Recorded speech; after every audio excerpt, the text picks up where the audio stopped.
नमस्ते मित्रों, स्वागत है आप सबका। टाटा टेली सर्विसेज लिमिटेड ने अब आज अपने क्वार्टर वन के रिजल्ट डिक्लेयर किए हैं, जहां उन्होंने पोस्ट किया है 1069 करोड़ का घाटा। जी हां, एक और क्वार्टर उनका घाटे में रहा है। चलिए देखते हैं डिटेल में।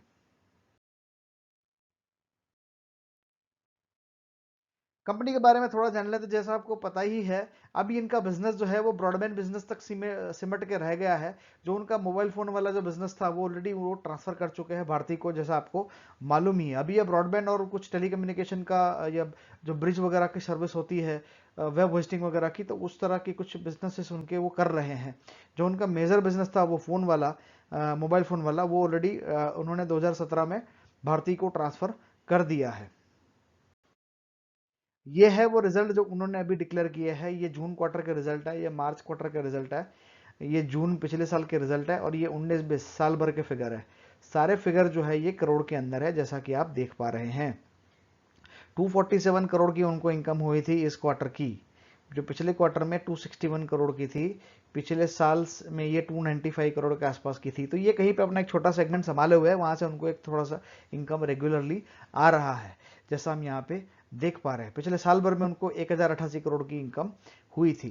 जहां तक एक्सपेंस फ्रंट की बात करें, उनको 125 करोड़ के एक्सपेंस हुए थे पिछले क्वार्टर में, और उससे आगे वाले क्वार्टर में 141 करोड़ के हुए थे। तो और पिछले साल भर में भी देखेंगे तो 656 करोड़ के उनको ये जो है वो प्रॉफिट हुए थे। तो अगर हम सिर्फ ग्रॉस प्रॉफिट की बात करें, तो ये प्रॉफिट तो कमा रहे हैं, ऐसा कोई इनको दिक्कत नहीं है। उनका जो अभी एक छोटा सा बिजनेस वो संभाल रहे हैं, और वो बिजनेस उनके लिए प्रॉफिटेबल बिल्कुल है। हालांकि ये जब हम बाकी की चीजें देखते हैं, डेप्रिसिएशन, अमोर्टाइजेशन, फाइनेंस कॉस्ट, वो सब पकड़ने के बाद फिर उनका जो ग्रॉस लॉस है वो सीधा घट के लॉस में आ रहा है, जैसा कि हम देख पा रहे हैं। और ये भी बिजनेस की ही कॉस्ट है। तो अगर ये सब पकड़ने के बाद ये आ रहा है, तो फिर हम डेफिनेटली कह सकते हैं कि बिजनेस प्रॉफिटेबल नहीं है।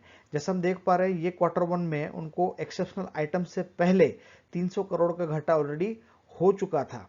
पिछले क्वार्टर में ये 291 करोड़ का घाटा उनको हो चुका था, और एक्सेप्शनल आइटम उन्होंने लिया है। ये उन्होंने रिफर नोट 3 करके लिखा है, जो आगे की स्लाइड में हम देखेंगे।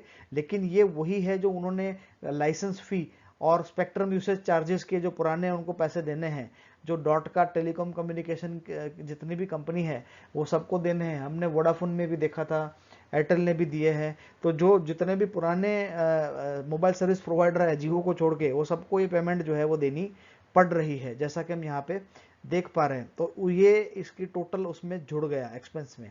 तो ये 300 करोड़ का घाटा पहले ही था इस क्वार्टर में, और ये 766 करोड़ का उन्होंने प्रोविजन लिया है।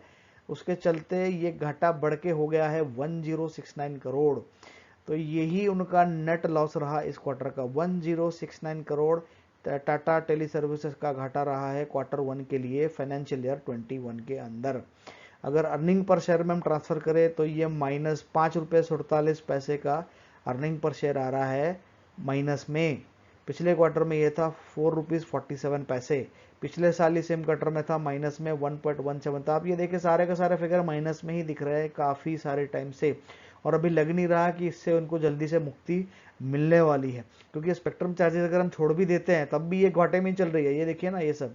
तो ये तो पता नहीं ये कैसे, ये शायद बिकने का इंतजार कर रही है, या कुछ उनको कुछ ड्रास्टिक मेजर्स लेने पड़ेंगे, नहीं तो ये ऐसे ही घाटे में चलते रहेंगे। ये देखिए जो डिटेल उन्होंने दी है।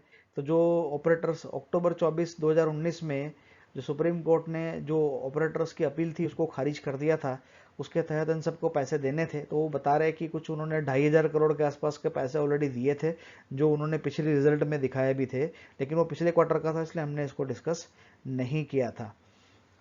और अभी ये जो अभी वाला क्वार्टर है उसका जिक्र यहाँ पे किया है कि consequently without prejudice and on prudence during the quarter ended June 30, 2020, TTML has recorded an incremental provision of 766 crore. तो ये देखिए 766 करोड़ का इंक्रीमेंटल प्रोविजन उन्होंने लिया है, और ये नोट 2 करके इन्होंने यहाँ पे लिखा भी है। और यही वो फिगर है जो हमने पिछली स्लाइड में देखा था, जिसके चलते उनका घाटा जो 300 करोड़ से उसमें ये 700 करोड़ ऐड हो गया था, वो बढ़ के फिर 1000 करोड़ के ऊपर चला गया। ये है उनकी नोट 3 जो उन्होंने दिखाई, बस उसमें भी यही बात रिपीट हो रही है।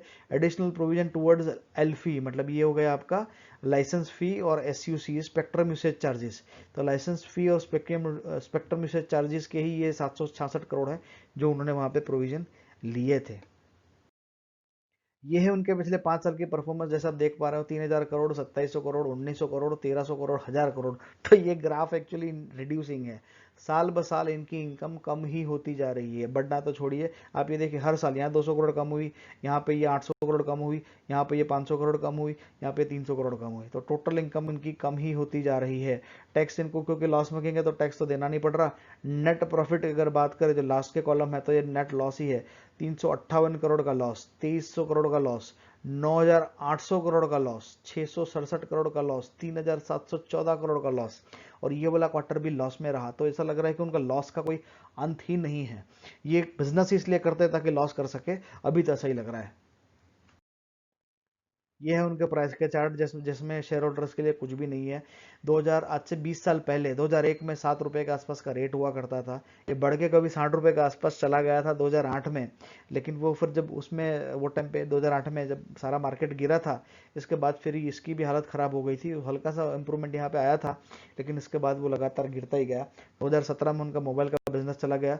2014 के आसपास इनका जो जो पार्टनर था डोकोमो, वो भी उसको छोड़ के चला गया क्योंकि ये लॉस पे लॉस ही कर रहे थे। तो 2017 में फाइनली उन्होंने बिजनेस बेच दिया अपना मोबाइल वाला। और अभी जो उनका जो मैंने बताया ब्रॉडबैंड का छोटा मोटा बिजनेस अभी चल रहा है। मार्केट कैपिटलाइजेशन 717 करोड़ का है। उनकी बुक वैल्यू ही माइनस में है। प्रति छापिए की बुक वैल्यू ही उनकी 89.41 प्रति शेयर है, जैसा कि आप देख पा रहे हो। तो अभी तो इसमें फिलहाल मतलब पूरा अंधेरा ही अंधेरा दिखाई दे रहा है। और अभी कोई फ्यूचर अभी तो मुझे तो नहीं लग रहा है। तो इसमें काफ़ी डेंजरस हो सकता है मेरे हिसाब से कुछ भी इस तरह का निवेश। मित्रों यही वीडियो समाप्त करेंगे। आपको कैसा लगा हमें जरूर बताएं। अगर अच्छा लगा हो तो लाइक करें, शेयर करें, सब्सक्राइब करें, ताकि ऐसे वीडियो आपको फ्यूचर में भी मिलते रहे लगातार। वीडियो देखने के लिए आपका बहुत बहुत धन्यवाद।